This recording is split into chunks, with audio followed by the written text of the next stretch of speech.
अल्लाह, ईश्वर, God, परमात्मा करते रहते हैं, लेकिन वह कैसा है पता ही नहीं है।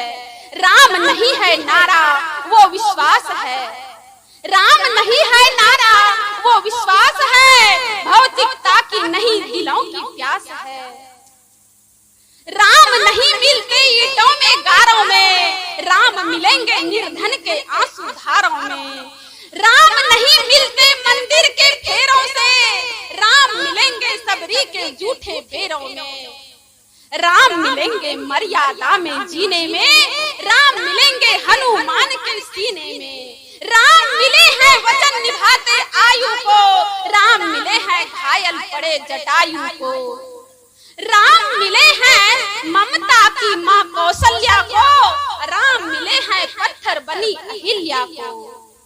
राम मिले हैं अंगद वाले पांवों को, राम मिले हैं पंचवटी के छावों को। राम मिले हैं अनुसुईया की मानवता को, राम मिले हैं सीता माँ की पावनता को। कहाँ है राम और हम उसे कहाँ ढूंढ रहे हैं। एक सेठ जी एक महात्मा जी से मिलने आए और प्रणाम करके फूट फूट कर चरण को पकड़कर रोने लगे। महात्मा जी ने पूछा, क्या बात है, क्यों रो रहे हो? कुछ नहीं बोलते हैं। उस महात्मा जी ने कहा, देखो मैं तुमसे 5 प्रश्न करूंगा और मैं तुम्हारे दुख का कारण भी मुझे पता चल जाएगा। और महात्मा जी ने 5 प्रश्न किया। कहा, पहला प्रश्न किया कि आप क्या करते हैं? सेठ जी ने कहा, मैं व्यापारी करता हूँ। महात्मा जी ने कहा, व्यापारी क्यों करते हो? तो सेठ जी ने कहा, पैसा कमाने के लिए व्यापारी करता हूँ। तो महात्मा जी ने पुनः पूछा कि पैसा क्यों कमाते हो? तो सेठ जी हंसने लगे, कहते हैं, महाराज पैसा नहीं कमाऊंगा तो खाऊंगा क्या? और पुनः महात्मा जी ने पूछा कि खाते क्यों हो? खाते क्यों हो? तो सेठ जी ने कहा, महाराज खाऊंगा नहीं तो जीऊंगा कैसे? और अंतिम प्रश्न उस महात्मा जी ने पूछा कि जीते क्यों हो? व्यापारी करते हो पैसा कमाने के लिए, पैसा कमाते हो खाने के लिए, खाते हो जीने के लिए, लेकिन जीते क्यों हो? कुछ नहीं। उस प्रश्न का उत्तर उसके पास नहीं था। महात्मा जी ने कहा, जाओ संपूर्ण विश्व ब्रह्मांड में घूमो और पता लगाओ कि तुम क्यों जी रहे हो, क्यों तुम्हें यह मनुष्य का शरीर नहीं मिला है। तुम यह नहीं जानते कि तुम क्यों जी रहे हो, इसलिए तुम दुखी हो, इसलिए तुम दुखी हो और यही तुम्हारे दुख का कारण है। हम सभी दुखी हैं। कहते हैं, आज कहे मैं काल भजूंगा, काल कहे फिर काल, आज काल के करत ही अवसर जासी चाल।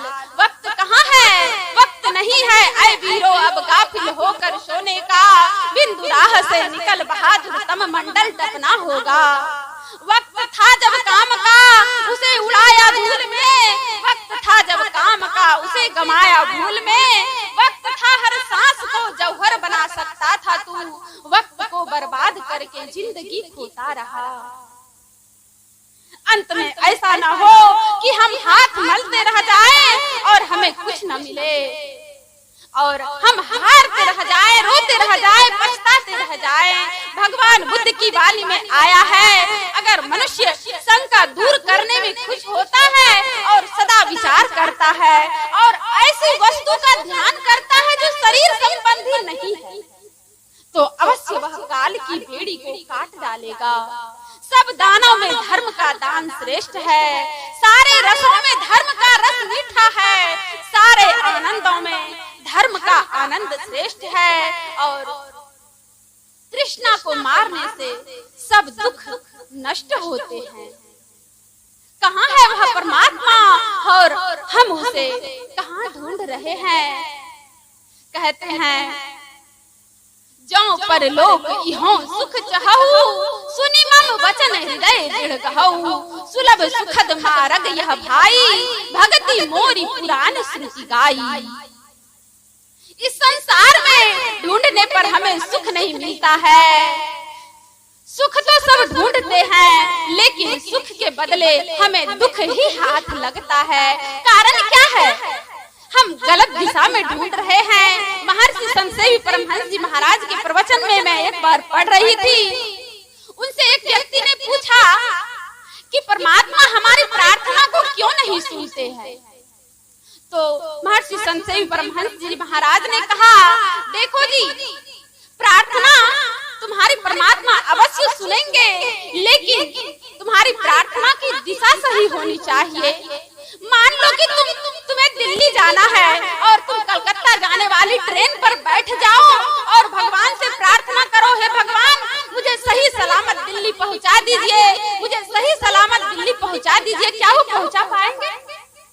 अगर हमें कलकत्ता जाना है तो कलकत्ता वाली ट्रेन पर बैठकर अगर हम प्रार्थना करें तो वह परमात्मा हमें सही सलामत अपने गंतव्य स्थान तक पहुंचा सकते हैं। हमारी प्रार्थना गलत है, हमारी प्रार्थनाएं गलत हो रही है, इसलिए वो सुन नहीं पा रहे हैं।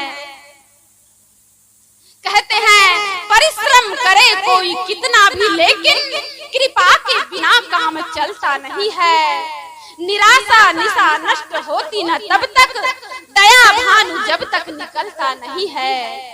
दमित वासनाएं अमित रूप लेकर जब अंतःकरण में उपद्रव मचाती, तो फिर कृपा सिंधु गुरुदेव जी के अनुग्रह बिना मन संभलता नहीं है। मृगवारी जैसे औसत इस जगत से पुरुषार्थ के बल पे बचना है मुश्किल, मगर सदगुरु के सेवक जो छल छोड़ बनते, उसे फिर ये संसार छलता नहीं है, उसे फिर ये संसार छलता नहीं है। अगर हम इस अथाह भव सागर से पार होना चाहते हैं तो हमें सदगुरु का शरण ग्रहण करना पड़ेगा, तभी हम इस मानव जीवन के परम लक्ष्य को, जिस उद्देश्य से यह मनुष्य का शरीर मिला है, उस परम लक्ष्य की ओर हम आगे बढ़ पाएंगे, सफलता पूर्वक हम इस मार्ग पर चल पाएंगे। और इसी के लिए यह मनुष्य का शरीर मिला है, इसी के लिए बार बार सत्संग होता है, संत वाणियों को पढ़ा जाता है, सुना जाता है, सुनाया जाता है। इसका एकमात्र यही उद्देश्य है। बोलिए प्रेम से श्री सद्गुरु महाराज की जय।